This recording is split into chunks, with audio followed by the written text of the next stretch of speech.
৪৭তম BCS এর লিখিত পরীক্ষা পেছানোর দাবিতে শাহবাগ থানার সামনে সড়ক অবরোধ করে রেখেছে শিক্ষার্থীরা। দর্শক, এই বিষয়ে জানাতে সরাসরি যুক্ত হচ্ছেন সহকর্মী AH হিমেল। হিমেল, শাহবাগের এই মুহূর্তের পরিস্থিতি কেমন দেখছেন, কি বলছেন শিক্ষার্থীরা?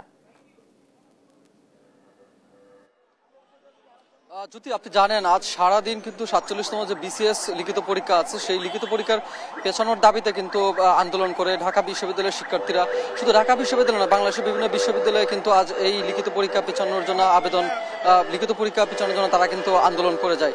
সারাদিন কিন্তু এই আন্দোলনের পর শহীদ মিনার থেকে তারা যমুনা অভিমুখী হয়। তারপর কিন্তু দুপুরে তারা পুলিশের বাধাপ্রাপ্ত হয় যে শাহবাগ মোড় আছে, শাহবাগ মোড়ে।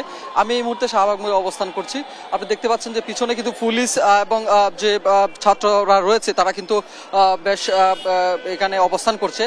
আমরা যেটি দেখেছি, সন্ধ্যার সময় কিন্তু 3 থেকে 4টি ধাওয়া পাল্টা দেওয়া হয় ছাত্র এবং পুলিশের মধ্যে। এই মুহূর্তে কিন্তু পুলিশ ব্যারিকেড দিয়ে রেখেছে এবং ছাত্ররা তারা যেটি বলছেন যে তারা যমুনা অভিমুখী হবেন, অথবা তাদের যে চাওয়া, তাদের যে দাবি, তারা যেটি বলছেন যে লিখিত পরীক্ষা যে পেছানো, অর্থাৎ 27শে নভেম্বর যে লিখিত পরীক্ষা রয়েছে বিসিএস এর, সেই বিসিএস পরীক্ষার লিখিতের যে পেছানোর যে সময়টি, সেই সময়টি পেছানো না পর্যন্ত তারা কিন্তু আন্দোলন চালিয়ে যাবে, তেমনটা কিন্তু এখানকার শিক্ষার্থীরা দাবি করছেন।